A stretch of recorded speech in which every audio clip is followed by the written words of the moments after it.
Silakan Kak. Masih nada. Tes suara saya terdengar nggak? Nada. Terdengar Kak. Oke, baik. Saya izin share screen ya.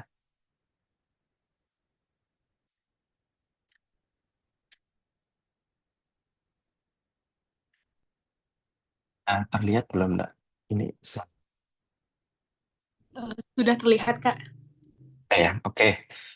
Baik, Bismillahirrahmanirrahim. Assalamualaikum warahmatullahi wabarakatuh. Alhamdulillah, nahmaduhu wa nasta'inu wa nastaghfiruh wa na'udzubillahi min syururi anfusina wa min sayyiati a'malina may yahdihillahu fala mudhillalah wa may yudlil fala hadiyalah. Asyhadu an la ilaha illallah wahdahu la syarikalah wa asyhadu anna Muhammadan abduhu wa rasuluh la nabiyya ba'dah.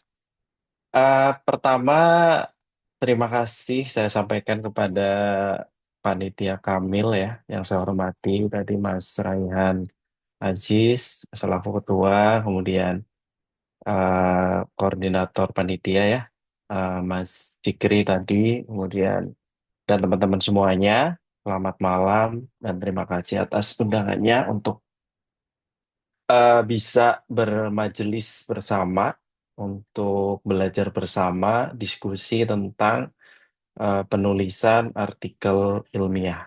Jadi yang akan saya sampaikan adalah pengalaman personal ya, tentunya pengalaman personal saya berkaitan dengan penulisan artikel ilmiah di jurnal. Ya tentu karena ini pengalaman personal, bisa saja nanti ada satu dua hal yang mungkin eh, kurang relevan atau tidak sesuai dengan eh, pengetahuan yang sudah teman-teman peroleh itu. Jadi nanti pada saat Q&A bisa disampaikan sehingga kita bisa berdiskusi bersama. Em, Judul presentasi saya adalah tentang apa yang saya pelajari dari academic writing dari sudut pandang personal saya. Baik, pertama mungkin kita awali dulu dari apa itu scientific paper, gitu ya. Karena ini cukup penting menjadi dasar kita untuk kita sebenarnya mau menulis artikel ilmiah itu mulai dari mana. Jadi scientific paper itu apapun yang kita peroleh dari hasil penelitian, penelitian itu tidak harus penelitian eksperimen di laboratorium ya, tapi bisa juga penelitian berupa kajian teoretik atau simulasi atau pendekatan lain yang sifatnya tidak di laboratorium, bisa dikerjakan dimanapun. Itu yang ditulis secara sistematis dengan panduan tertentu, dengan guideline tertentu, dan yang terpenting adalah adanya proses peer review atau direview, dilihat, dibaca, dikaji oleh sesama ahli atau oleh sesama kita gitu. Jadi sebenarnya ketika kita menulis artikel ilmiah, kemudian kita sampaikan kepada teman kita untuk membaca, itu juga termasuk peer review ya, sesama teman gitu, untuk melihat bagaimana kualitas tulisan kita. Namun biasanya kalau kita di kampus gitu meminta tolong kepada teman, umumnya yang diperiksa itu hanya berkaitan dengan bahasa atau kesalahan tulis dan lain sebagainya ya. Nah, kalau peer review adalah substansi dari apa yang kita tulis.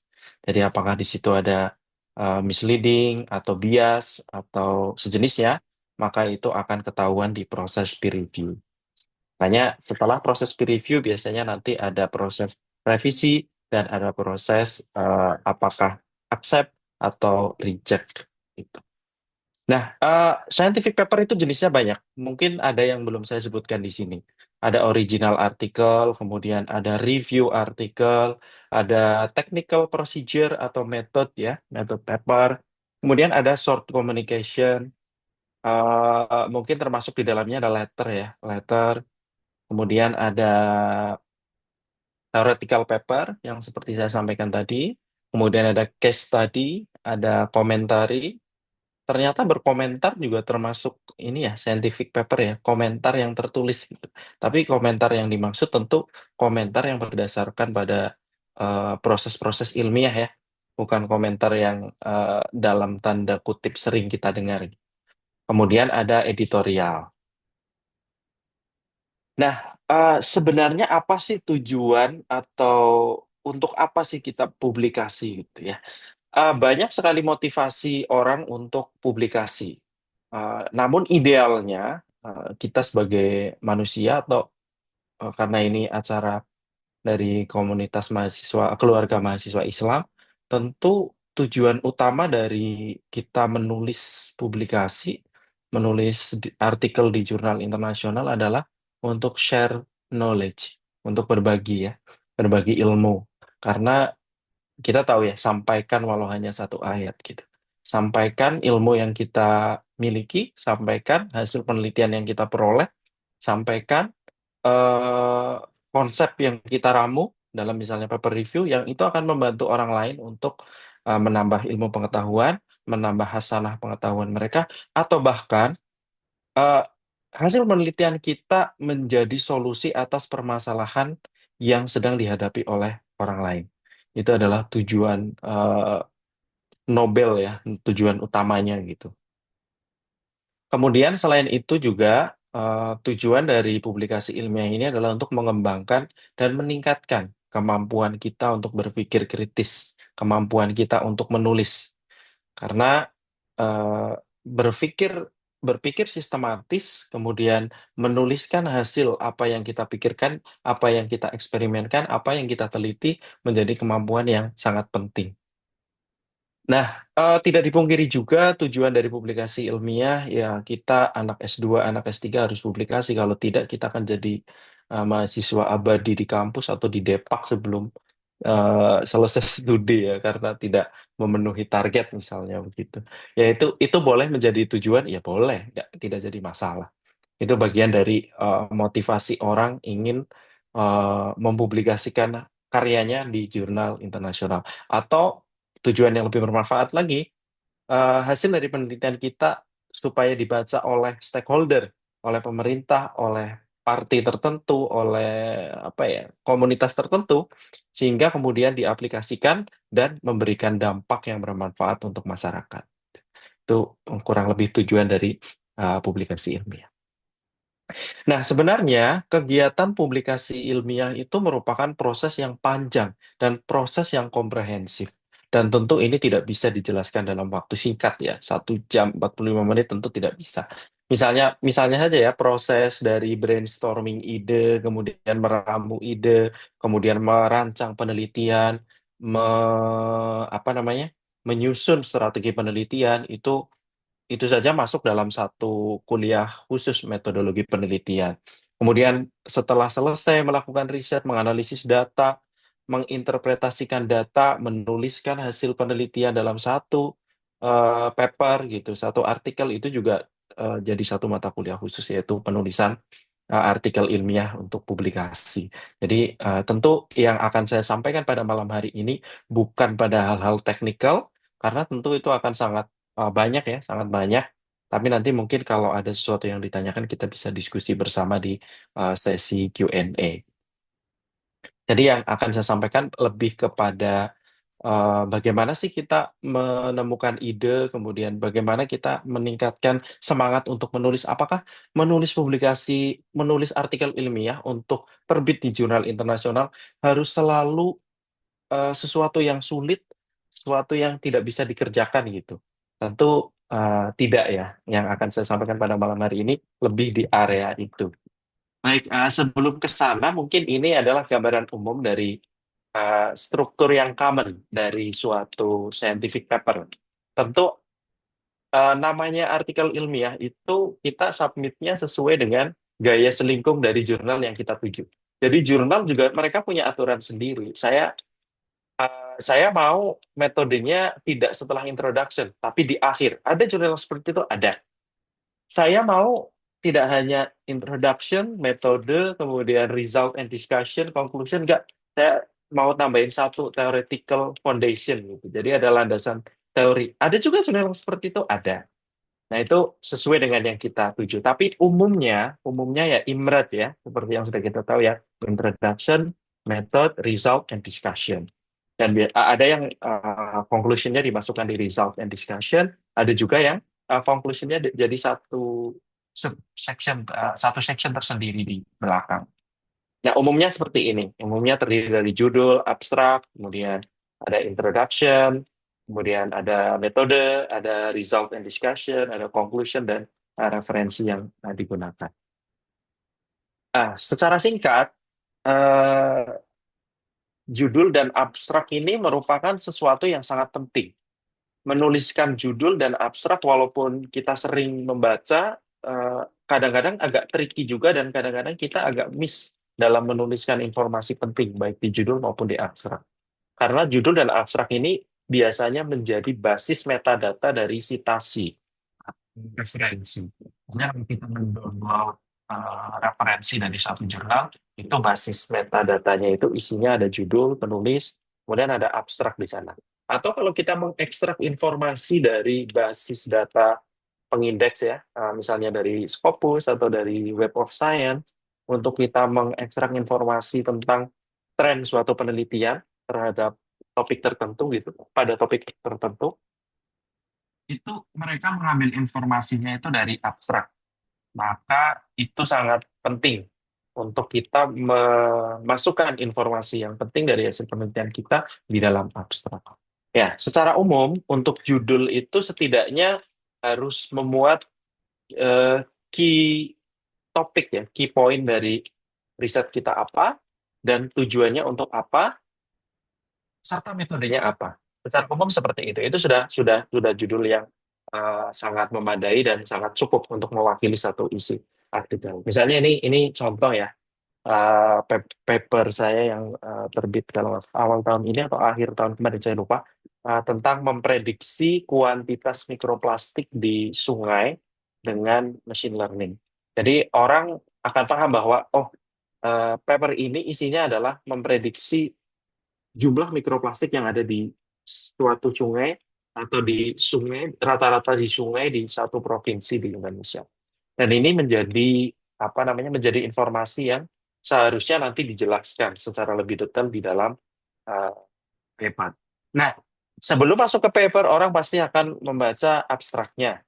Nah, abstrak umumnya itu terdiri dari, ya nggak umumnya ya, harus harus terdiri dari ini. Jadi di dalam abstrak itu harus ada background secara singkat, satu kalimat boleh, dua kalimat boleh. Harus ada objektif atau tujuan, harus ada metode, kemudian hasil, highlight-nya, dan ada konklusi atau biasanya ada apa ya, potensi penggunaannya untuk apa. Nah, ini sebagai contoh di paper yang saya kerjakan, itu sangat jelas ya pembagiannya. Di kalimat awal kita sudah buat backgroundnya seperti apa, oh tentang pentingnya eh, apa namanya, monitoring mikroplastik, atau mikroplastik itu menjadi suatu polusi yang mengkhawatirkan dan perlu untuk diatasi ya, karena mengganggu ekosistem dan lain sebagainya. Itu nanti dijelaskan lebih detail di dalam paper. Kemudian berikutnya, tujuan dari paper kita untuk apa, penelitian kita untuk apa? Oh, ternyata untuk memprediksi dengan menggunakan metode apa, yaitu metodenya disebutkan di situ. Kemudian setelah menyebutkan itu, menyebutkan hasilnya secara highlight, secara hasil yang utama. Beberapa jurnal sangat mengutamakan hasil-hasil yang terkuantifikasi.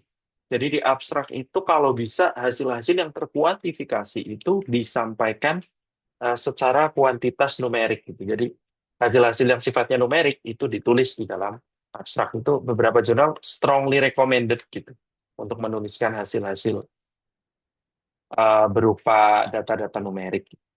Nah, setelah hasil lalu apa? Yaitu ada conclusion, atau biasanya tidak mesti conclusion, juga bisa berupa future direction juga boleh. Jadi ada conclusion, intinya apa, bahwa oh ternyata setelah kita menyampaikan hasilnya ternyata itu efektif jika dibandingkan dengan misalnya penelitian sebelumnya. Jadi kurang lebih seperti itu untuk abstrak. Nah, untuk introduction atau bagian pendahuluan, kalau bagi saya personal, dari keseluruhan menyusun manuskrip atau paper, itu justru yang sulit menyusun pendahuluan. Dan ini kadang mau takes time kalau bagi saya secara personal. Jadi walaupun tadi ya saya sampaikan urutan dari artikel ilmiah, susunannya strukturnya itu dari judul, abstrak, pendahuluan, metode, hasil dan pembahasan, kemudian simpulan. Tapi pada prakteknya, pada praktek menulisnya judul biasanya terakhir malah. Nah, kemudian kalau kita udah punya ide, kita riset, artinya kita melakukan penelitian, kemudian kita menuliskan hasil biasanya. Sedikit hasil yang sudah dianalisis, ditulis, kemudian dibahas. Jadi biasanya kalau saya itu pertama ya result and discussion, section bagian itu yang dikerjain dulu gitu. Kemudian setelah itu baru pendahuluan. Ini yang sangat sulit kalau menurut saya ya. Ini pandangan personal saya ya. Menulis pendahuluan itu sangat sulit. Kenapa? Karena pendahuluan itu ibarat kita sudah harus membaca tren penelitian sebelumnya, kemudian perkembangan topik penelitian yang sedang kita kaji, seperti apa, kemudian peluang atau gap yang belum diatasi oleh peneliti-peneliti sebelumnya itu apa, sehingga kemudian kita hadir di sana sebagai solusi atas gap yang masih ada gitu. Nah, jadi peneliti-peneliti sebelumnya nih belum belum menyelesaikan permasalahan pada topik kajian itu secara tuntas, artinya masih ada gap, ada celah yang bisa kita kerjakan. Disitulah kita hadir untuk menyelesaikan permasalahan itu. Tapi tentu itu tidak dibuat-buat ya. Artinya memang benar-benar itu masih menjadi masalah dan kita hadir untuk menyelesaikan permasalahan itu. Itu yang agak lama karena kita harus membaca banyak paper ya. Jangan-jangan yang kita kerjakan itu ternyata sudah dikerjakan oleh orang lain. Atau ketika kita mencari topik itu ternyata memang belum dikerjakan, tapi ketika kita eksperimen, kemudian kita selesai eksperimen, kita cek lagi ternyata orang lain sudah mempublikasikan. Nah, itu sial sekali. Itu biasanya pada topik-topik yang geraknya itu cepat sekali, gitu ya. Topik machine learning misalnya ya, topik-topik teknologi gitu. Itu geraknya cepat banget. Jadi kalau begitu dapat ide, kejar, langsung tulis, langsung publikasikan. Kalau tidak ternyata ya tahu sendiri kita kita itu bersaing bukan dengan sesama mahasiswa di ITB ya. Kita bersaing dengan satu orang di bumi gitu. Jangankan satu orang di bumi, kita bersaing dengan mereka di negara acak-acak negi-negi aja kita bisa kalah ya. Di sana itu risetnya luar biasa cepat sekali ya. Belum lagi di negaranya Sun Gokong itu, nah, itu cepat juga itu perkembangan risetnya. Kita bisa tiba-tiba kita selesai di sana bukan selesai, tapi di sana publish gitu. Artinya kita harus mutar otak lagi untuk bagaimana mengemas hasil penelitian kita untuk bisa tetap dipublikasikan. Ya, ini susunannya ya dari permasalahan umum, kemudian mengerucut pada satu bahasan topik yang sedang kita teliti. Di situ ada gap, kita masuk untuk mengisi gap atau celah yang belum diselesaikan oleh peneliti sebelumnya. Dengan apa? Mari kita bahas secara singkat di pendahuluan pada state di objektifnya atau tujuan dari penelitian kita itu apa. Ya, kalau metode ini bagian yang paling mudah di paper ya. Bagian yang paling mudah itu metode karena metode itu tinggal menuliskan aja yang kita kerjakan itu apa, alat-alatnya apa, proses-prosesnya seperti apa, step by step prosedurnya seperti apa, menggunakan alat apa saja, evaluasinya seperti apa, dan software atau piranti yang digunakan apa saja. Ini tinggal menuliskan saja, tidak terlampau sulit. Yang berikutnya adalah result and discussion. Sebenarnya result and discussion ini mudah kita kerjakan kalau kita sudah membuat pendahuluan. Kenapa? Karena tadi ya di pendahuluan kan kita sudah menganalisis paper-paper sebelumnya. Jadi paper-paper yang sejenis atau paper-paper yang membahas tentang topik yang sama dengan performa yang di bawah kita itu sudah kita bahas sebelumnya di pendahuluan kita mengisi celah itu jadi bisa kita bandingkan hasilnya itu dibahas secara lebih detail secara lebih komprehensif di bagian result and discussion. Ya, secara umum susunannya seperti ini. Mulai kita awali dari ya kita apa namanya nyatakan dulu hasil secara umum. Oh, ternyata metode yang kita gunakan ini mampu menghasilkan prediksi yang akurat gitu, dengan algoritma apa misalnya. Ini dalam konteks paper ini ya. Itu kita sebutkan dulu, baru kemudian kita tampilkan data secara lebih detail di paragraf berikutnya. Selain tentu ya disampaikan ya, diidentifikasi atau dipresentasikan penjelasan dari data-data yang ditampilkan, baik gambar maupun tabel atau ilustrasi-ilustrasi yang ada di dalam paper. Kemudian itu tadi ya, explain and interpret the results. Kemudian penting juga untuk mengkomparasi hasil penelitian kita dengan penelitian sebelumnya. Komparasi di sini bukan berarti penelitian yang sama ya, tapi penelitian yang relevan. Misalnya menggunakan metode yang sama pada konteks topik yang sama, tetapi tidak mesti spesifik sama seperti kita. Kalau sama seperti kita berarti penelitian itu sudah dilakukan ya. Kalau sudah dilakukan, apakah tidak worthy untuk kita kerjakan? Ya enggak juga. Bisa saja kita kerjakan kalau kita mampu memberikan hasil penelitian yang lebih baik dari penelitian sebelumnya. Itu akan menjadi kebaruan juga ya. Ternyata cara atau metode kita itu menghasilkan prediksi yang lebih akurat misalnya. Itu boleh. Misalnya sama persis ya, dengan metode yang sama, dengan algoritma yang sama bahkan, tetapi dengan tuning yang berbeda atau pengaturan yang berbeda. Kemudian menghasilkan efektivitas yang lebih baik. Nah, itu malah bagus sekali ya. Itu secara tidak langsung langsung menembak satu paper itu. Bahwa punya lo tidak lebih baik dari punya saya gitu. Artinya punya saya bisa dengan pengaturan tertentu bisa menghasilkan prediksi yang lebih baik. Itu juga potensi acceptednya lebih besar itu paper-paper yang seperti itu. Nah, kemudian biasanya ada bagian address limitation atau batasan gitu. Karena kita meneliti pasti ada kelemahan, ada boundaries atau batasan atau limitasi dari metode kita atau dari hasil penelitian kita yang belum tentu juga kalau dilakukan oleh orang lain hasilnya sama. Maksudnya dalam konteks kalau kalau batasan yang kita gunakan ketika eksperimen atau ketika melakukan penelitian itu tidak dilakukan oleh orang lain. Jadi perlu di state di situ. Makanya biasanya reviewer itu meminta bagian metode itu harus sangat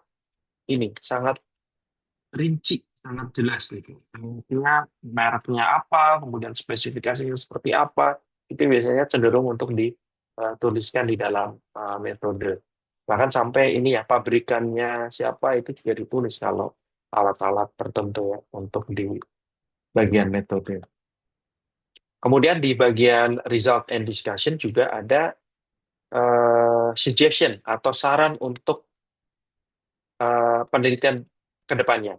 Ini yang menjadi sesuatu yang sangat menarik. Kenapa? Karena kalau kita sering baca paper, kalau kita pengen dapat ide penelitian itu sebenarnya tinggal baca bagian ini. Karena biasanya bagian result and discussion itu di bagian belakang ya isinya adalah gap atau saran dari peneliti itu untuk meningkatkan hasil penelitiannya atau untuk mengeksplorasi lebih tentang topik itu. Artinya bahwa peneliti itu memberikan peluang kepada kita atau kepada peneliti lain untuk bisa melanjutkan atau berpotensi untuk mengerjakan itu sehingga permasalahan pada topik penelitian itu bisa diselesaikan. Tapi juga tidak mesti bahwa kalau kita mengerjakan itu, kemudian itu menjadi kebaruan juga enggak. Biasanya peneliti menulis itu juga dia sendiri sudah mengerjakan. Jadi kayak apa ya, cuma trap aja gitu. Sebenarnya dia sudah mengerjakan, tapi dia menulis di bagian itu sebagai apa suggestion untuk penelitian berikutnya. Agak hati-hati juga. Kemudian untuk bagian akhir, bagian conclusion, kurang lebih susunannya hampir mirip seperti abstrak, tapi tidak seperti abstrak ya. Hampir mirip, tapi tidak seperti abstrak. Jadi kalau abstrak itu ada bagian background atau introduction yang singkat gitu, tapi kalau di conclusion itu biasanya diawali dengan eh, kita kembali apa sih tujuan dari penelitian ini. Secara singkat tujuannya apa, kemudian eh, highlight dari hasil penelitian kita itu apa, hasil penelitian utamanya itu apa.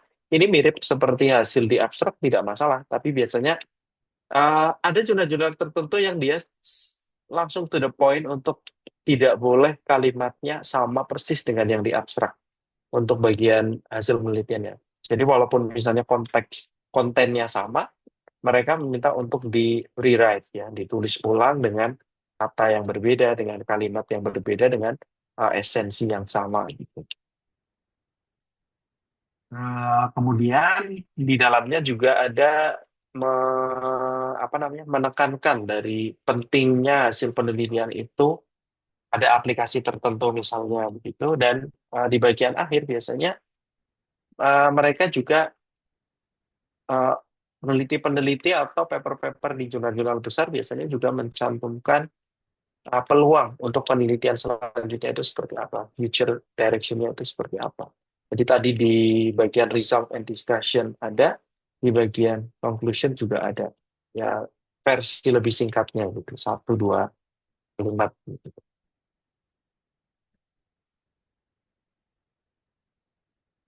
Baik, berikutnya adalah tentang bahasa ya dalam konteks penulisan karya ilmiah. Tapi saya kira ini tidak bagi kita itu sekarang kalau bahasa ya, karena adanya artificial intelligence, ada ChatGPT, ada Grammarly, ada Quillbot, dan lain sebagainya ya. Ada Grok, ada apa lagi, Meta, dan lain sebagainya ya, bisa kita gunakan untuk membantu kita menyelesaikan permasalahan berkaitan dengan bahasa. Tapi ya, ya tentu hati-hati juga ya. Hati-hati juga karena namanya AI kadang-kadang juga tidak sepenuhnya sesuai dengan apa yang kita harapkan. Kadang-kadang misleading atau bias atau kadang kurang tepat gitu dalam penggunaan terms atau kata-kata tertentu gitu. Jadi pastikan untuk dibaca kembali, di proofread, dicek, minta bantuan teman atau minta bantuan dosen pembimbing ya. Dosen pembimbing kadang-kadang kan kalau dalam konteks tertentu misalnya sudah percaya kepada kita, kemudian menyerahkan 100% kepada kita dan oke disubmit saja, tapi sebaiknya kita meminta beliau untuk membaca kembali dan mereview secara keseluruhan untuk 2 kali sampai 3 kali paper yang kita tulis. Jadi ini ya untuk bahasa dan writing style. Kita bisa menggunakan AI, kita bisa menggunakan tools-tools yang kita punya untuk membantu kita mengatasi permasalahan ini. Jadi sekarang banyak bisnis-bisnis atau eh, layanan-layanan yang berkaitan dengan proofreading dan translation itu banyak yang tutup gara-gara adanya AI. Jadi kita bersyukur kita bisa sampai di era ini. Ya, berikutnya ini mungkin lebih banyak tentang tips bagaimana kita eh, publikasi di jurnal internasional bereputasi. Apa sih sebenarnya perbedaan jurnal nasional dan jurnal internasional? Ya, perbedaannya di kualitasnya jelas ya, di kualitasnya. Apakah jurnal nasional kita ada yang berkualitas bagus sehingga menjadi jurnal internasional? Banyak, ada. Teman-teman bisa ngecek di apa namanya Sinta ya, indeks Sinta itu bisa dilihat di sana. Nanti ada jurnal-jurnal yang terindeks Sinta 1 itu artinya jurnal-jurnal yang terindeks Scopus itu sudah merupakan jurnal internasional yang kualitasnya juga bagus. Perbedaannya ya tentu satu ya dari segi kualitas, kemudian kualitas ini mencakup kualitas peer review, kualitas sistem editorialnya, kemudian kualitas artikelnya yang masuk, dan juga kualitas layout dan lain sebagainya yang berkaitan dengan publishing jurnal itu. Semakin bagus kualitas jurnal itu, maka akan berimplikasi pada kepercayaan komunitas ilmiah terhadap jurnal tersebut. Biasanya dengan kualitas yang bagus, jurnal itu akan memiliki sitasi yang bagus. Banyak orang mensitasi, banyak orang membaca, dan banyak orang yang trusted, percaya terhadap konten-konten yang ada di jurnal itu. Apakah ada jurnal yang tidak berkualitas? Ya tentu ada. Bahkan bukan hanya tidak berkualitas, tapi disebut sebagai predatory jurnal. Jadi jurnal predator. Nah, ini yang perlu diwaspadai untuk teman-teman semuanya. Jurnal predator itu jurnal yang seperti apa? Saya kira informasinya sudah sangat banyak ya. Jurnal-jurnal predator biasanya menjanjikan accepted dengan sangat mudah. Umumnya jurnal predator itu berbayar. Umumnya. Kemudian peer review-nya itu tidak berkualitas. Artinya bisa cepat sekali. Kita submit hari ini, besok revisi. Besoknya lagi sudah accepted. Ada, ada loh. Jangan dikira nggak ada. Itu jurnalnya gitu. Itu kayak apa ya? Instan sekali di jurnal jurnal predator. Tapi juga ada jurnal predator yang seolah-olah dia karena kalau proses review yang singkat terkesan seperti jurnal predator, mereka sudah mulai berkamuflase juga, mulai berapa ya? Ya reviewnya standar lah. Tidak terlalu panjang juga tidak terlalu pendek. Tapi isi dari reviewnya tidak kadangkala tidak begitu substansial gitu. Yang dikomentari misalnya hanya sekadar penulisan atau menambahkan data tertentu yang sebenarnya tidak terlalu relevan atau hanya disuruh menambahkan citasi dari reviewernya gitu. Tapi tidak ada komentar-komentar yang benar-benar substansial gitu. Itu juga juga ada dengan jurnal yang semacam itu. Itu juga perlu hati-hati ya. Kalau pengen melihat daftar ya kita bisa lihat di Bell's List ya. Itu teman-teman bisa cari di Google untuk daftar jurnal-jurnal yang berpotensi sebagai jurnal predator. Nah, eh, ini dalam konteks tips untuk menemukan ide ya. Sebenarnya apakah publikasi artikel di jurnal internasional bereputasi harus dengan ide yang brilian atau ide yang wow, eh, ide yang sulit dikerjakan oleh peneliti gitu. Harus harus yang keren gitu untuk tembus ke jurnal internasional bereputasi. Enggak juga. Eh, Kalau kita bisa melihat sesuatu yang unik dari sesuatu yang sederhana, itu juga bisa menjadi satu bahan kita menulis artikel untuk jurnal internasional bereputasi. Nah ini ya, kadang-kadang kita lengah atau menyepelekan sesuatu yang sederhana sehingga tidak menangkap bahwa ada peluang yang bisa kita tuliskan untuk menjadi satu paper yang bisa kita submit ke jurnal internasional bereputasi. Ini contoh sederhana aja ya. Jadi ini adalah paper saya tahun 2020, submit di 2019 ya, awal-awal masuk ITB untuk S2.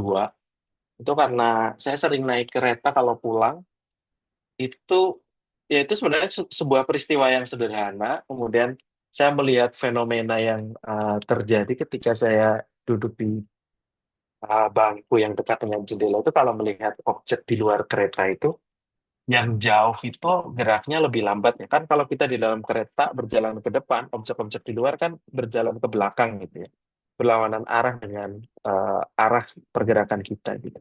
Tapi kalau kita lihat lebih teliti lagi tuh yang di luar itu yang jauh itu geraknya lebih lambat ke belakangnya sementara yang dekat dengan kita itu lebih cepat seolah-olah itu oleh mata kita.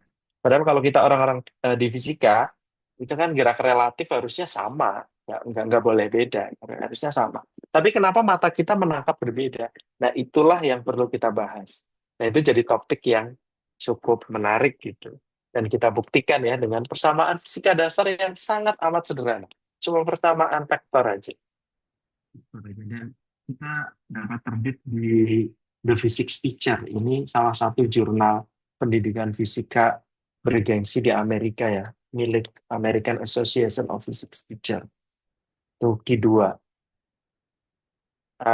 Itu juga berawal dari apa namanya ide yang sangat sederhana. Lalu berikutnya, ini juga ide yang sederhana juga.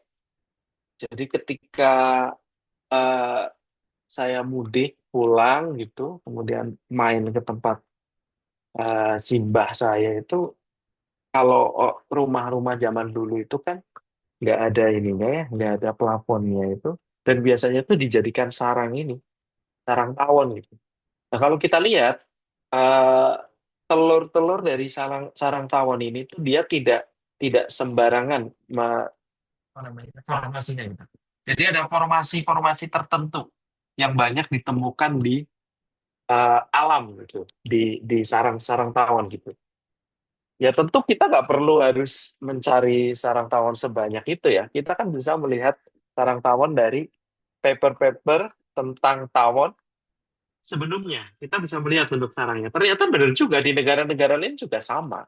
Bentuk-bentuk apa sebaran dari larva tawonnya itu kurang lebih ya kayak gitu.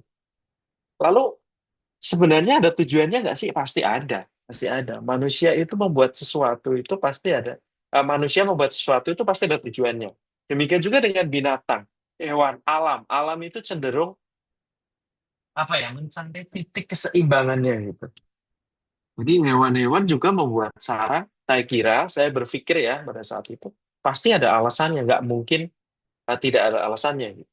Nah, itu coba dikaji gitu, coba ditulis ya. Ya sama, ini juga konsep keseimbangan benda tegar aja, keseimbangan eh, apa namanya sistem massa itu juga fisika dasar ya.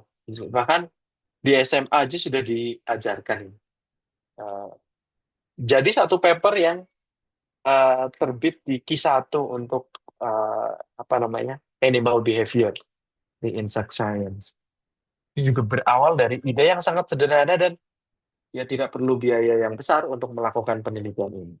Dan teman-teman kalau pengen baca lebih lanjut bisa dicek aja di internet untuk paper ini. Berikutnya juga ide yang sederhana juga.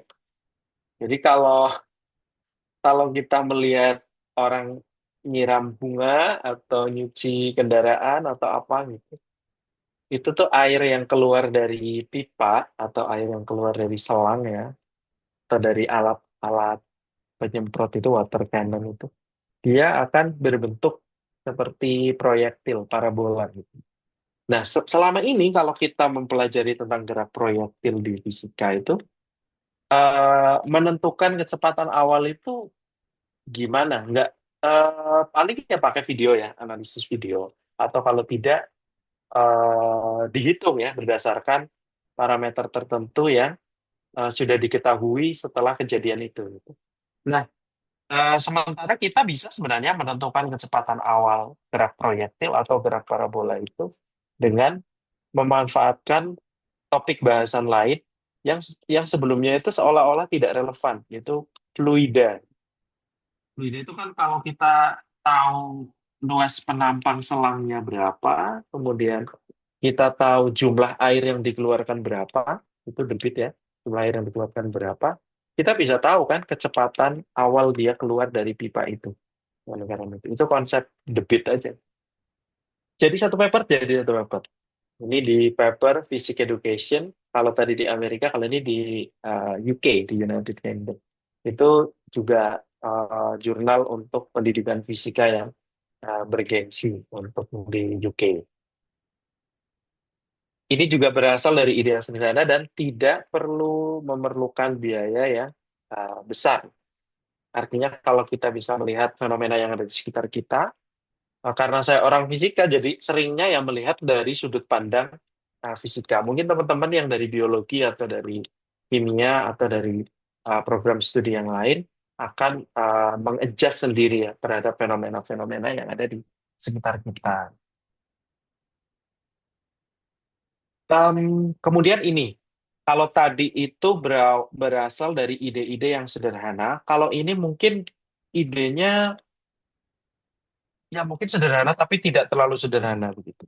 Tapi ini yang mau saya tekankan bukan pada idenya, tapi pada yang kita menghasilkan satu paper yang dapat terbit di jurnal internasional bereputasi. Apakah harus selalu dari kegiatan eksperimen yang memerlukan biaya mahal, bahan-bahan mahal, dan alat-alat mahal? Tidak mesti. Paper ini saya tulis tidak memerlukan kegiatan eksperimen di lab. Jadi ini data, ini simulasi ya, karena machine learning simulasi menggunakan data-data yang sudah ada di internet atau sudah ada dari lembaga statistik misalnya BPS atau lembaga NGO atau lembaga pemerintah lainnya yang memiliki data-data yang kita perlukan. Dari idenya adalah sebenarnya kita bisa nggak sih memprediksi jumlah mikroplastik di suatu daerah atau di sungai di suatu provinsi rata-ratanya itu bisa nggak sih kita prediksi tanpa perlu kita ke sungai dan mengambil sampel air gitu. Dari mana? Ya dari faktor-faktor yang mempengaruhi sebaran mikroplastik. Jadi mikroplastik itu tersebar di lingkungan itu faktornya banyak. Jumlah sampah sampah plastik yang ada di provinsi itu setiap tahunnya seperti apa rata-ratanya. Kemudian temperatur, karena temperatur ini berpengaruh pada degradasi ya, pemecahan sampah plastik menjadi mikroplastik. Kemudian ada curah hujan, ada GDP per kapita. GDP per kapita juga ternyata berpengaruh loh terhadap sampah plastik yang ada di suatu daerah. Semakin GDP per kapitanya bagus, barangkali ya, barangkali semakin orang kaya, semakin orang ya mudah untuk membeli single use plastik gitu. Dan semakin banyak sampah plastik, pada akhirnya mikroplastiknya juga akan semakin banyak. Nah, dengan memanfaatkan data-data environmental dan antropogenik itu tadi, kita bisa memprediksikan, mengkira-kira berapa sih kemungkinan mikroplastik yang ada di provinsi itu, di sungai-sungai di provinsi itu. Itu ternyata bisa, walaupun ya tidak akurat 100% ya. Tapi dalam konteks monitoring secara umum, itu akan menjadi hal yang sangat membantu. Jadi sebelum melakukan terjun ke lingkungan, kita bisa memprediksi dulu dari simulasi. Itu informasi yang sangat bisa digunakan atau diperlukan oleh stakeholder, oleh peneliti, oleh observer gitu ya, orang-orang yang biasanya turun langsung, itu bisa sangat bermanfaat. Makanya alhamdulillah paper ini bisa terbit di jurnal I1 dan dengan impact factor yang cukup tinggi. Kemudian berikutnya, ini uh, papernya MC tadi ya, luar biasa. Ini juga baru baru baru accepted beberapa waktu yang lalu. Ini sama, ini juga tidak perlu kegiatan eksperimen di lab. Kita cukup menggunakan data penelitian dari peneliti-peneliti terdahulu. Kita olah dengan metode kita, dengan ide gagasan kita, kemudian jadi satu paper yang dapat diterima ini di jurnal yang sangat bereputasi ya, keluarga Willing Advance di Advanced Theory and Simulation. Kemudian berikutnya, kalau ini adalah jurnal yang bisa menjadi opsi untuk teman-teman yang akan mengerjakan tesis atau disertasi. Biasanya kalau mengerjakan tesis kan kita sudah mengkaji ya banyak paper sebelumnya, penelitian-penelitian sebelumnya tentang topik itu gitu. Itu sudah kita kaji. Nah, tulisan kajian itu tuh jangan dianggurin, tapi coba diramu, disusun dengan sistematis, kemudian nanti akan menjadi satu paper review namanya. Memang tidak semua orang prefer ya menulis paper review sebagai paper pertama gitu, karena umumnya yang menulis paper review kan orang yang sudah ahli di bidang itu, di topik kajian itu. Tapi yang diartikan ahli di bidang itu kan tidak harus penulis pertama, tapi corresponding author. Jadi misalnya corresponding authornya kan mestinya pembimbing kita ya, pembimbing mahasiswa. Jadi dosen, profesor, yaitu memang yang ahli di bidang itu ya. Beliau yang mengkurasi, beliau ya membimbing kita untuk menulis itu sehingga paper review kita ya termasuk paper review yang eh, merupakan pandangan ahli ya. Karena supervisor kita kan tentunya adalah orang yang sudah meneliti topik kajian itu sejak lama dan merupakan ahli di bidang itu. Sehingga memang ketika kita sudah mengkaji, sudah meramu, sudah mempelajari topik-topik terdahulu atau penelitian terdahulu pada topik kajian riset tesis atau disertasi kita, kemudian tidak ditransformasikan tulisannya menjadi paper review. Jadi dulu ini tesis ya. Ini di tesis saya itu waktu itu jadi dua paper review. Ini paper review yang pertama, kemudian ini paper review yang kedua. Jadi satu tesis kajian literaturnya itu jadi dua paper review dan satu paper eksperimen. Nama paper eksperimen itu nanti tidak saya cantumkan di sini. Ya, kurang lebih seperti itu teman-teman yang bisa saya sampaikan. Mungkin akan lebih enak kalau misalnya ada sesuatu yang bisa kita diskusikan ya. Saya kembalikan lagi ke Mbak MC, silakan. Ada. Wah, baik. Terima kasih banyak Kak Aan atas ilmunya yang sangat insightful. Jadi di sini kita bisa mengetahui ya teman-teman bahwa untuk publikasi itu sendiri banyak banget potensi yang bisa kita manfaatkan. Entah itu mulai dari tesis ataupun dari pemikiran kecil seperti itu. Contohnya tadi kayak fenomena-fenomena fisika yang bisa diselesaikan dengan beberapa persamaan. Yang basically itu kalau dari saya sendiri sebenarnya sama sekali tidak kepikiran ya teman-teman.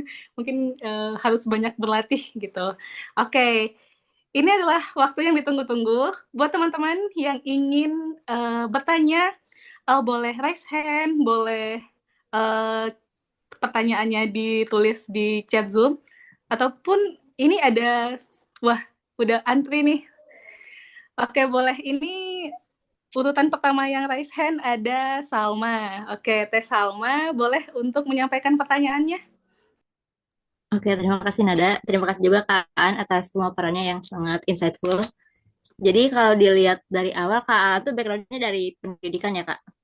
Mungkin boleh Iya, ceritakan lagi, di S1 tuh Kakak fokusnya di eksperimen kah atau di komputasi kah?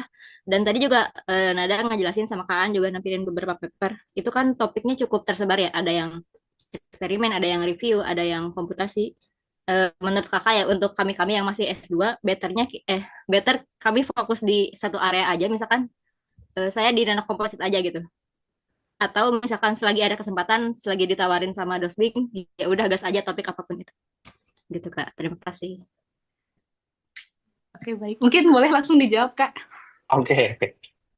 Oke, jadi kalau S1 dulu saya memang pendidikan, tapi kebetulan karena sering apa ya bersentuhan dengan kegiatan eksperimen di lab, jadi waktu itu feel-nya itu tetap pengennya itu riset eksperimen waktu itu ya, ketika ketika S1 ya. Walaupun S1 itu kan untuk menyelesaikan untuk dapat gelar SPD itu, untuk sarjana percaya diri itu kan tetap harus riset pendidikan ya.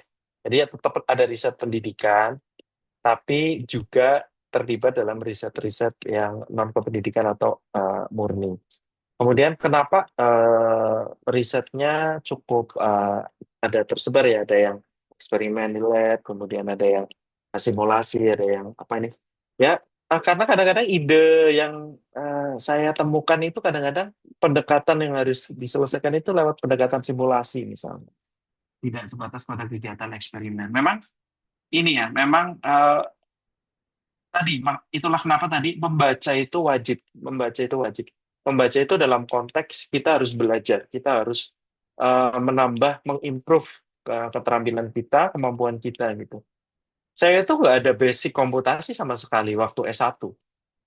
Tapi karena saya merasa ketika punya ide itu, solusi penyelesaiannya itu harus mau tidak mau dari simulasi, dari komputasi ya, saya harus belajar itu. Dan ya, saya belajar itu dan sejujurnya otodidak aja, nggak yang ikut kursus atau kemudian mengikuti mata kuliah komputasi misalnya, nggak juga.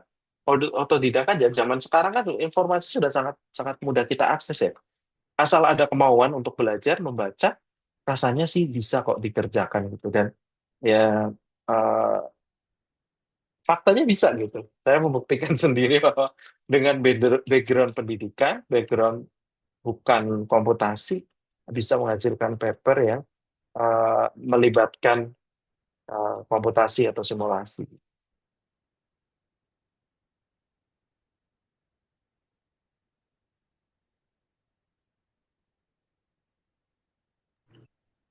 Oke, baik. Terima kasih Kak An buat jawabannya. Untuk Teh Salma sendiri gimana? Apakah ada tanggapan? Ya jadi intinya kalau misalkan ada ide gas aja terus tinggal Ya, belajar sendiri gitu terusnya siap makasih banyak betul, Kak.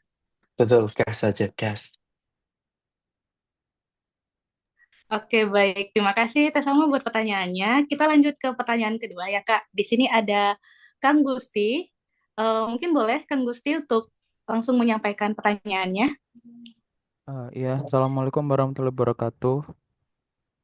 Suara saya Waalaikumsalam. terdengar ya? Jelas. Terdengar, Kang? Oh iya, oke. Terima kasih untuk MC, untuk kesempatannya. Perkenalkan Pak Aan, nama saya Gusti. Jadi saya ingin bertanya satu pertanyaan saja. Jadi lebih ke minta saran sih, Pak. Jadi dosen pembimbing saya itu beliau meminta saya untuk submit abstrak dua penelitian saya di dua konferensi yang berbeda gitu. Nah, kalau dilihat-lihat itu jurnalnya itu sebenarnya dia terindeks Scopus. Nah, cuman setelah saya cek lagi di Simago, jadi dia tuh masuknya ke indeks Q3 atau Q4 gitu jurnalnya. Nah, sedangkan kalau bisa kan akan lebih baik kalau kita tuh bisa submit penelitian kita sebagai penulis pertama itu di Q1 atau Q2 gitu kan Pak ya. Nah, saya mohon saran dari Pak Aan gitu. Baiknya gimana? Jadi setelah kita presentasikan hasil penelitian kita di konferensi itu nanti kita lanjut ke submit full paper atau kita hold dulu. Jadi kita submit ke jurnal yang indeksnya Q1 atau Q2 seperti itu. Mungkin itu saja sih Pak Aan. Terima kasih untuk pemaparannya yang sangat luar biasa. Wassalamualaikum warahmatullahi wabarakatuh. Waalaikumsalam warahmatullahi wabarakatuh. Langsung saya jawab ya, Nada. Baik, Kak.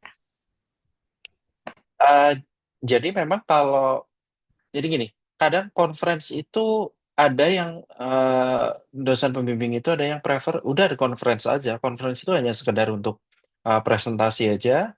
Kita jadi presenter di sana, tapi tidak mesti harus melanjutkan proses submit lewat conference itu. Kita bisa submit sendiri gitu. Jadi nanti request saja ke panitia untuk tidak diikutkan dalam proceeding atau tidak diikutkan dalam jurnal yang bekerja sama dengan conference itu gitu.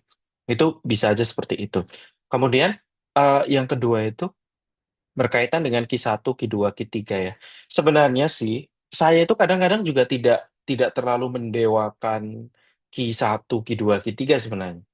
Jadi gini, eh, konsep dari kuartil itu kan ini ya. Kuartil satu artinya dia itu 25%, top 25% gitu. Kuartil 2 itu 25% berikutnya sampai 25 sampai 50% gitu. Jadi kalau ada 100 yang masuk di Q1 itu peringkat 1 sampai 25, yang masuk di Q2 itu 26 sampai 50 gitu dan seterusnya ya sampai Q4 ya. Apakah mesti jurnal Q1 dan selalu lebih baik daripada Q2? Dalam kasus tertentu tidak. Dalam kasus tertentu tidak. Misalnya dia skupnya berbeda, bisa saja yang di jurnal Q2 itu eh lebih baik daripada jurnal Q1 yang skupnya lain gitu. Kenapa? Karena jumlah jurnal setiap disiplin ilmu itu beda-beda. Bagi jurnal yang di disiplin ilmu tertentu itu ada banyak sekali jurnal.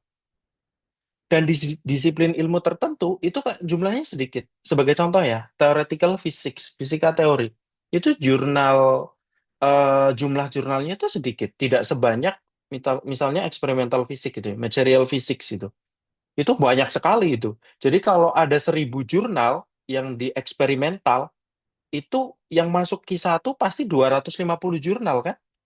Tapi misalnya di theoretical physics cuma ada 20 jurnal, yang masuk Q1 hanya berapa? Hanya seperempatnya ya, ada 5 jurnal aja. Jadi yang peringkat 6, peringkat 7, padahal itu peringkat 7 dunia ya, jurnal itu Q2 loh kalau di disiplin ilmu theoretical physics misalnya. Jadi kadang-kadang Q1 dan Q2 juga juga tidak mesti selalu menjadi metrik yang kita dewa-dewakan gitu ya. Tapi ya sebisa mungkin kalau kita memang apa namanya bisa ya tembak aja ke jurnal-jurnal yang kualitasnya bagus dan tidak harus selalu Scopus ya untuk apa namanya indeksasi jurnal yang trusted gitu. Kita ada Web of Science, ada apa Thomson Reuters dan lain sebagainya lah yang mengindeks jurnal yang menilai kualitas jurnal gitu. Jadi tidak terlalu mendewakan Scopus juga gitu. kadang-kadang di Scopus Q1 ternyata di Web of Science dia Q2 gitu atau Q3 gitu. Ya, jadi coba untuk bijak dalam apa ya mempertimbangkan itu dan ya bisa dikomunikasikan dengan lebih baik bersama dosen pembimbing. Yang paling penting adalah menjaga hubungan baik dengan dosen pembimbing dan mengikuti arahan beliau karena dosen pembimbing itu kan nyawa ya bagi kita sebagai mahasiswa di S2 maupun di S3 gitu. Beliau tentunya lebih berpengalaman daripada kita.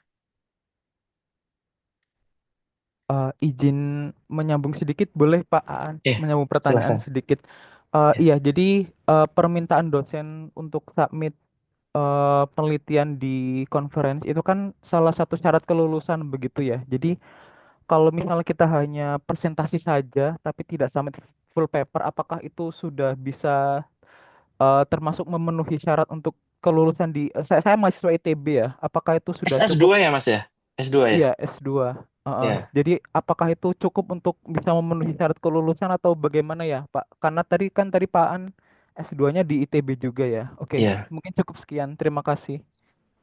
Jadi kalau saya kurang tahu Mas Gusti itu di jurusan apa gitu. Tapi kalau saya lihat di terakhir saya baca-baca ya tentang panduan syarat kelulusan itu kalau S2 itu minimal ya dia jadi presenter di international conference.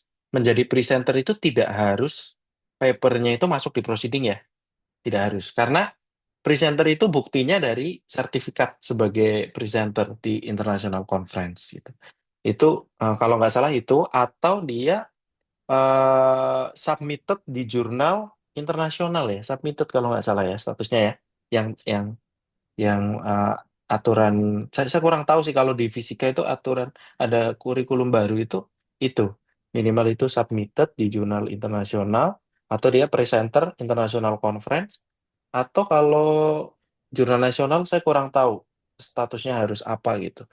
Jadi kayaknya sih nanti mungkin Mas Gusti bisa ngecek lagi ya di di di aturan prodinya ya berkaitan dengan syarat lulusnya itu apakah harus masuk proceeding atau sekadar presenter aja. Kalau kalau yang di fisika saya baca sih minimal jadi presenter itu. Jadi presenter di international conference. Oh, oke, siap. Jurusan saya fisika sih, Pak An. Oh Sepertinya kita iya. satu jurusan. Iya, Oh oke. iya. Terima kasih. Oke. Terima kasih, Pak. Sukses selalu buat Pak An. Amin. Terima kasih. Sama-sama sukses juga Mas Gusti. Oke, baik. Terima kasih atas pertanyaannya, Kak Gusti dan juga Kak Aan. Kita langsung beralih ke penanya ketiga. Ini wah sangat antusias ya teman-teman.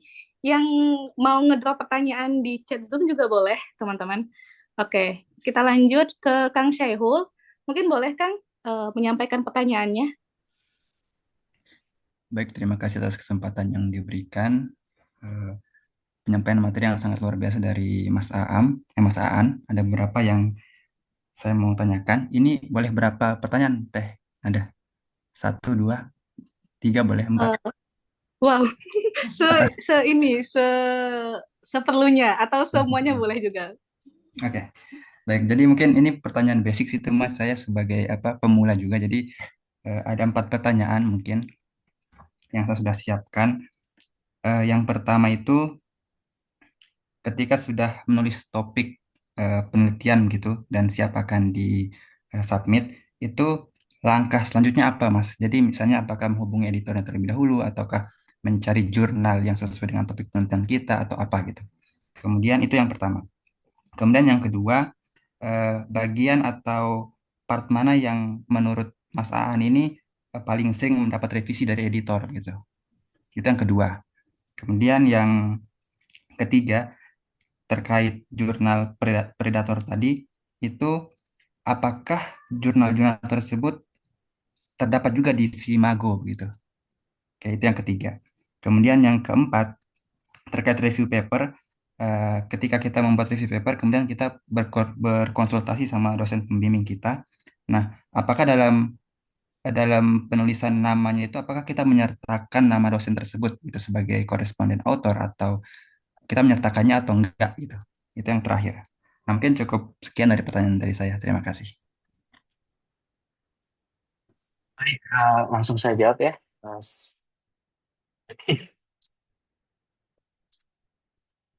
Pertanyaan yang pertama tadi itu berkaitan dengan kalau sudah dapat topik, bagaimana cara kita memilih jurnal tujuan yang tepat.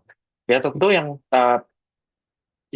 kita lihat adalah scope ya, aim and scope dari jurnal itu. Setiap jurnal di webnya pasti ada aim and scope-nya, ada scope yang boleh masuk ke jurnal itu gitu. Kalau sulit, kalau misalnya kita sulit mengidentifikasi itu, kita bisa menggunakan beberapa tools yang disediakan oleh publisher. Misalnya Elsevier itu kita bisa Elsevier Journal Finders atau apa namanya saya lupa. Jadi dengan kita memasukkan abstraknya, nanti di web itu, di web publisher itu akan mengarahkan ini list jurnal-jurnal yang cocok untuk dimasuki. Itu ada. Di Springer juga ada ya. Springer Journal Finder atau di jurnal publisher besar dia punya punya web itu, dan itu free access, kita bisa mengaksesnya dengan mudah. Tinggal masukin judul sama abstraknya, nanti mereka akan menyarankan untuk masuk kemana. Dan tidak usah khawatir karena itu bukan tidak masuk ke repositori ya. Artinya bahwa kalau kita udah memasukkan judul dan abstrak, kemudian nanti jadi terdeteksi di Turnitin atau apa, itu enggak. Karena itu enggak masuk ke repositori. Itu yang pertama. Kemudian yang kedua tadi apa ya, bagian paling penting yang sering kali di komentari ya oleh editor atau reviewer ya. Kalau oleh editor pasti pertama kesesuaian topik dengan scope dari jurnal yang kita tuju. Kalau tidak sesuai udah pasti di reject dulu tuh. Begitu masuk tanpa perlu masuk ke reviewer, reject, ini nggak sesuai dengan topik dari jurnal kita gitu. Yang kedua, tidak mengikuti kaidah penulisan. Ini kadang sepele tapi ini adalah seleksi layer pertama gitu. Kalau sudah melanggar kaidah penulisan yang dipersyaratkan oleh jurnal itu udah pasti langsung ditendang di depan pintu gitu. Misalnya jumlah kata melebihi atau referensi seenak kita gitu.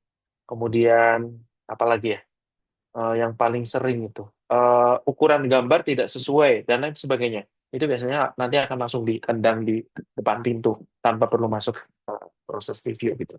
Kalau sudah masuk proses review, komentar reviewer menyeluruh ya, tidak mesti bagian eh, selalu bagian result and discussion. Tentu bagian result and discussion akan menjadi sorotan utama dari reviewer, tapi semua bagian akan dikomentari oleh reviewer, baik introduction, metode yang sudah jelas atau belum, gitu. Result and discussion apalagi, kemudian eh, cara dia meramu konklusi atau kesimpulan itu juga dihajar oleh reviewer. Jadi semuanya gitu. Tapi biasanya reviewer sudah tidak menilai bagian-bagian teknis yang tadi seharusnya sudah di screening oleh editor. Kemudian terakhir ya tadi tentang apakah kalau kita wajib ya, supervisor harus menjadi corresponding author. Kita tidak boleh menjadi corresponding author karena corresponding author itu artinya author yang bertanggung jawab atas penulisan paper kita. Dan apalagi paper review seharusnya itu memang ahli di bidang itu gitu, dan ya dosen pembimbing kita ya, supervisor kita. Jadi hati-hati sekali jangan sampai kita menulis paper yang berkaitan dengan topik penelitian tesis atau disertasi kita, tapi kita tidak melibatkan dosen pembimbing. Ini kadang-kadang akan menjadi masalah di kemudian hari ya. Jangan sampai hubungan kita dengan dosen pembimbing menjadi kurang baik dan mengganggu kelancaran studi kita. Dan tentu itu juga tidak etis ya, karena kita kan dibimbing oleh beliau dalam mempelajari topik tertentu yang kita teliti. Tentunya beliau sangat berkontribusi terhadap penelitian kita. Walaupun ya kadang-kadang secara apa ya, secara teknis pembimbing barangkali tidak 100% gitu. Tapi kan memang tugas supervisor kan seperti itu ya, mensupervisi gitu, melihat hasil kita, kemudian menilai, mengkurasi, dan funding acquisition dan lain sebagainya. Jadi jangan sampai menulis tanpa melibatkan supervisor.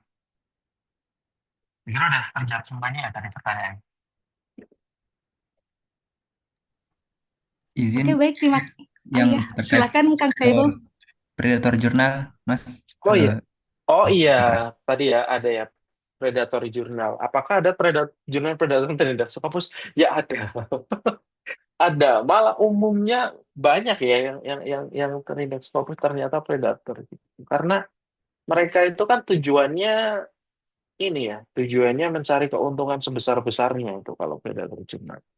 Dan yang terkena itu kan orang-orang yang wah terindeks Scopus gampang, nggak apa-apa bayar 15 juta, 20 juta, 25 juta, gitu, 30 juta.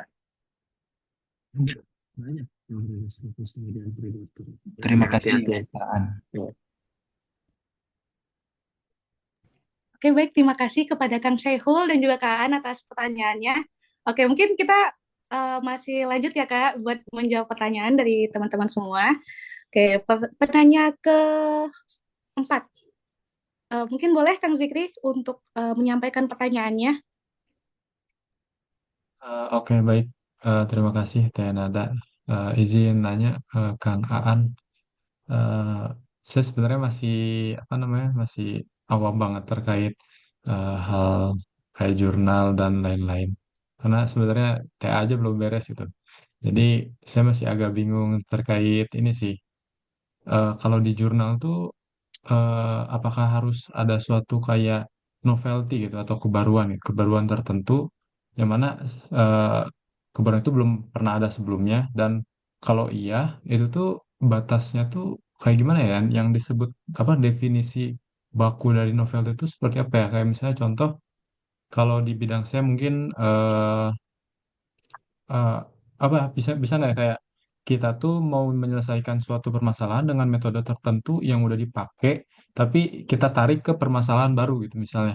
Kayak kalau contoh tuh ada eh, algoritma optimasi tertentu yang terus kita tarik ke permasalahan ini, di mana di permasalahan ini tuh algoritma itu tuh belum pernah dipakai sebelumnya, atau kayak tadi dari contohnya Kaan mungkin kan yang untuk memprediksi mikroplastik itu pakai ada algoritma KNN atau algoritma apa, yang mana algoritma itu kan mungkin orang udah ada define algoritma itu, udah memperkenalkan, dan kita tarik ke permasalahan kita, apakah itu bisa disebut suatu novelty? Dan mungkin izin ini pertanyaan kedua agak kurang berbobot kali ya, cuman saya penasaran kalau eh, tadi Kak Aan tuh bilang bisa, kita bisa minta eh, zaman sekarang bisa bantu GPT gitu dan lain-lain untuk membantu kita dalam tata cara penulisan yang baik gitu.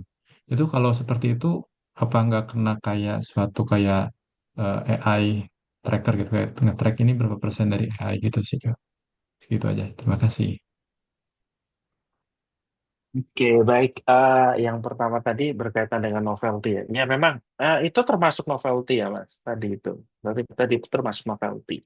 Jadi kita menggunakan metode yang sama atau algoritma yang sama atau model yang sama untuk mengatasi masalah baru, masalah lain. Itu termasuk novelty. Jadi novelty itu tidak harus baru pada semua aspek gitu.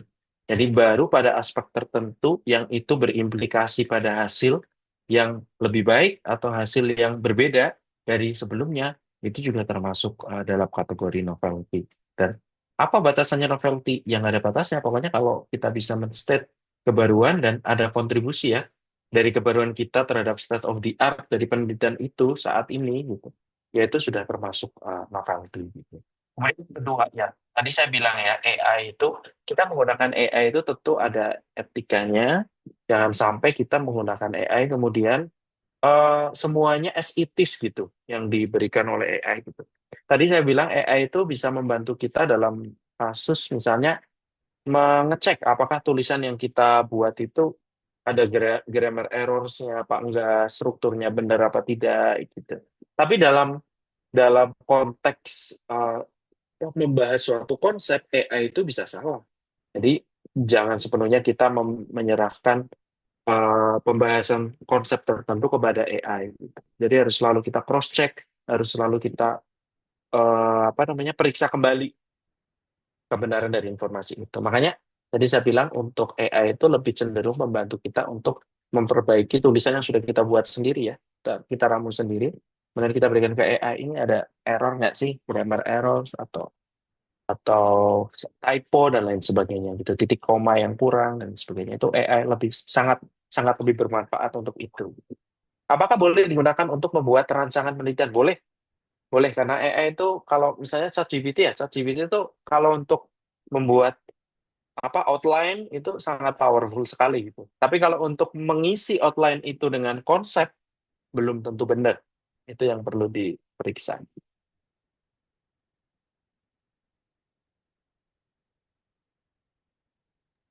Oke, baik. Terima kasih Kak Aan atas jawabannya. Untuk Kang Zikri gimana? Apakah ada tanggapan?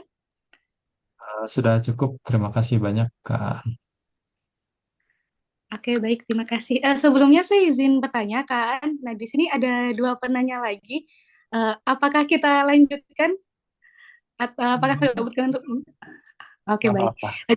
Jadi izin ya teman-teman, kita dua pertanyaan terakhir. Di sini ada yang raise hand yaitu Kang Rahmat Fikri.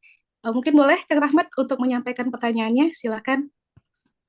Baik, terima kasih Teh. Terima kasih juga kan udah mau kasih waktu. Di sini saya tertarik sama materinya sebenarnya sih dari contoh papernya tentang machine learning karena saya juga ada niatan buat nulis tentang machine learning buat tesis saya nanti pengolahan data geostatistik. Pertanyaan pertama saya mungkin apakah untuk saya sendiri walaupun saya ingin tulis tentang machine learning ini sebenarnya dari brainstorming saya sama ChatGPT juga sih topik-topik yang terbaru gitu ya gitu kan terus dapatlah ini salah satu pengolahan data geostatistik geokimia tentang saya kan di tambang ya tentang kadar-kadar gitulah ya pakai metode machine learning convolutional neural network Kang. Uh, Pertanyaan pertama saya mungkin apakah Kang An boleh bagikan apa kalau kita pengen belajar lebih dalam tentang machine learning terkhususnya CNN gitu kira-kira ada buku atau YouTube account atau paper tertentu yang bisa kita pelajari gitu boleh dibagi linknya gitu. Kemudian yang kedua Kang mungkin untuk prepare menulis tesis yang lebih dalam. Kira-kira kalau misalnya kita menggunakan misalnya kayak kita lihat ada paper yang membahas tentang pengolahan data geokimia juga misalnya ya dengan metode machine learning A misalnya gitu Kang. Terus kita berusaha pakai data yang tersedia misalnya data kadarnya atau apa gitu. Terus kita pakai metode yang lain di data itu kira-kira kalau misalnya ditulis sebagai sebuah penulisan ilmiah gitu, apakah bisa diterima atau nggak bisa ya? Itu sih Kak. Itu sih pertanyaan saya. Makasih banyak waktunya Kang. Oke, baik. Yang pertama tadi ya tentang menganalisis kadar dari unsur atau kandungan tertentu ya. Itu menggunakan CNN. Sumber-sumbernya dari mana? Saya tuh lebih banyak belajar dari internet, dari YouTube, dari uh, bacaan-bacaan internet yang enggak belum tentu dari buku sih. Belum tentu dari buku dan lebih banyak juga malah dari paper-paper ya, paper-paper yang misalnya saya membahas tentang tadi ya machine learning untuk mikroplastik ya.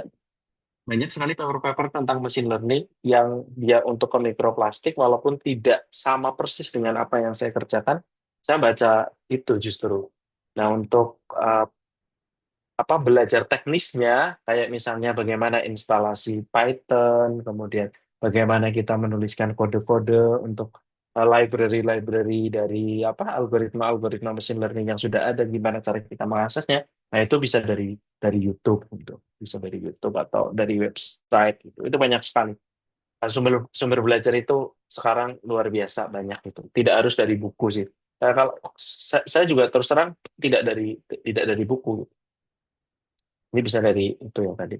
Kemudian yang berikutnya tadi, apakah kalau kita menggunakan data orang lain itu, kemudian kita ambil datanya atau dalam dalam tanda kutip ya kita citasi datanya untuk kemudian kita aplikasikan dengan algoritma yang lain untuk menghasilkan satu analisis baru, apakah itu boleh dituliskan menjadi satu paper? Rasanya boleh, tapi yang pertama kita harus karena yang perlu diperhatikan adalah kalau kita mengambil benar-benar data yang sama persis hanya dari satu paper aja. Itu agak agak hati-hati sekali karena takutnya nanti bermasalah begitu. Tapi alangkah lebih baiknya boleh dipadukan dengan paper yang lain gitu. Hasil penelitian dari paper-paper yang lain. Kalau itu rasanya sih jadi tidak bermasalah. Dan kita harus appropriate dalam mensitasi ya. Harus benar-benar kita sitasi atau bahkan kalau data itu mungkin tidak terdisplay secara keseluruhan di paper itu, kita bisa meminta izin ke corresponding author dari paper itu untuk meminta data mentahnya gitu, supaya menghasilkan hasil penelitian yang lebih baik. Dan kalau data sih, saya kira tidak sampai pada level kita harus ini ya, harus meminta apa itu namanya? Kalau kayak gambar ya, kalau gambar itu ada penggunaan gambar itu ada kita harus izin copyrightnya kalau gambar. Nah, kalau data rasanya kita cukup bisa mensitasi aja. Asalkan tidak grafik atau gambarnya kita comot gitu. Tapi ya sebaiknya itu tadi ya, Mas, kalau mengambil data utuh dari satu paper agak agak hati-hati aja.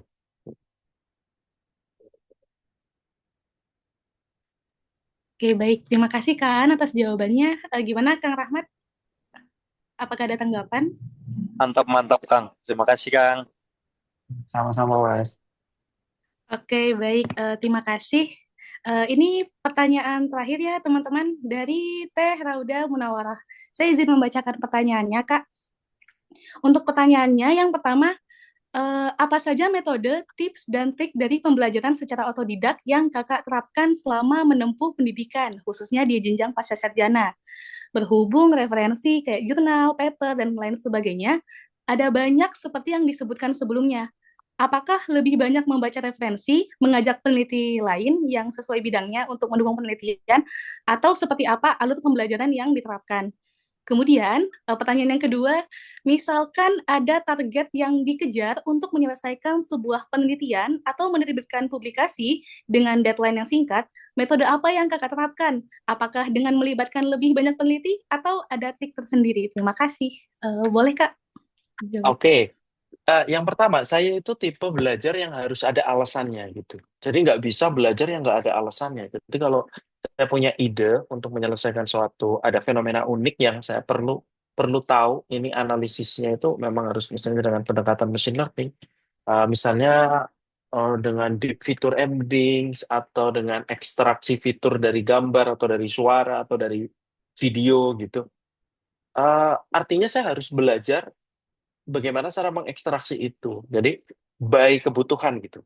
Saya kalau nggak ada kebutuhan itu agak agak kurang termotivasi untuk belajar kalau saya terus terang ya. Itu menjadi salah satu kelemahan saya. Makanya kalau belajar di kelas kemudian topik itu saya kira relevansinya kurang dengan apa ya, dengan kebutuhan saya itu saya kadang agak agak kurang begitu. Ya sekadar mengikuti untuk mendapatkan nilai aja gitu. Tapi kalau yang belajar otodidak yang saya memang perlu itu gitu. Itu strateginya ya memang saya belajar sesuai dengan apa yang saya perlukan. Dan saya itu tipe yang kalau bisa sederhana, ya kenapa harus rumit gitu. Jadi kalau ada tools yang bisa kita gunakan sederhana, ya kenapa harus rumit gitu. Dalam konteks misalnya menggunakan machine learning ya, kalau sudah ada library machine learning, ngapain kita pusing-pusing ngetik coding untuk machine learningnya gitu, algoritma tertentu gitu. Itu bukan urusan kita gitu. Itu urusan orang-orang di computer science ya. Yang mereka lakukan kan memang optimasi algoritma, optimasi model gitu. Tapi kalau bagi kita yang menggunakan itu sebagai tools, kita nggak penting-penting amat gitu. Kita perlu overview aja bahwa cara kerjanya itu sistemnya algoritma KNN seperti ini, CNN seperti ini, linear regression seperti ini. Tapi untuk apa secara detailnya nggak penting. Sudah banyak algoritma library-nya, kita panggil aja library-nya. Kan banyak ya library machine learning ya panggil aja. Nanti kita gunakan untuk itu. Itu tinggal optimasi aja parameter tuning aja. Jadi gitu ya. Yang pertama tadi sesuai dengan kebutuhan motivasi. Yang kedua kalau bisa mudah ngapain nyari yang sulit. Em, Kemudian tadi pertanyaan yang kedua tentang apa ya? Saya agak lupa. Tentang misal ada target yang dikejar seperti itu, Kak, kayak harus menerbitkan publikasi, metode apa yang diterapkan, atau ada trik tersendiri seperti itu, Kak? Oh. Iya, kalau ada ya target yang dikejar ya, kalau saya ya itu tentu ya tadi ya melibatkan teman itu boleh untuk berdiskusi brainstorming itu penting ya bagi saya itu. Bermajelis itu penting, berdiskusi itu kita penting karena kita akan mendapatkan insight baru, memudahkan dalam menyelesaikan permasalahan yang kita miliki gitu. Kayak tadi misalnya di paper itu ya, ada nama nada di situ kan, itu perannya apa? Ya saya suruh dia nyari data misalnya gitu, bantu analisis misalnya, bantu mensortir data misalnya. Itu kan lumayan ya, meringankan beban kita kan. Jadi kita bisa mengerjakan yang lain supaya kegiatannya jadi targetnya jadi lebih cepat tercapai. Ya. Tadi itu betul ya, satu libatkan uh, libatkan teman atau kolega untuk ikut membantu penelitian kita. Karena esensi menjadi co-author kan juga seperti itu ya. Esensi menjadi apa partner meneliti kan saling membantu supaya target dan capaian jadi lebih cepat terrealisasi. Kalau strategi yang lain nggak ada sih. Sebenarnya kalau saya secara personal kalau sudah ada target itu senang gitu, mengerjakan itu senang. Apalagi yang kita kerjakan itu ternyata sesuai dengan apa yang kita harapkan gitu. Ternyata setelah kita analisis awal gitu, oh ternyata hasilnya bagus nih, asik ya. Kayaknya bisa cepat selesai gitu. Bisa cepat kita submit ke jurnal tujuan. Passion ya. Tapi kayak kayak kesannya wow banget passion kok nulis artikel gitu. Itu bukan passion. Terlalu mainstream lah ya passion nulis artikel. Itu tuntutan aja, tuntutan. Bisa. Kembali ke nada silakan. Oke, baik. Terima kasih, Kak An, atas jawaban yang luar biasa. Mungkin dari Teh Rauda, gimana? Apakah ada pertanyaan lanjutan atau sudah cukup?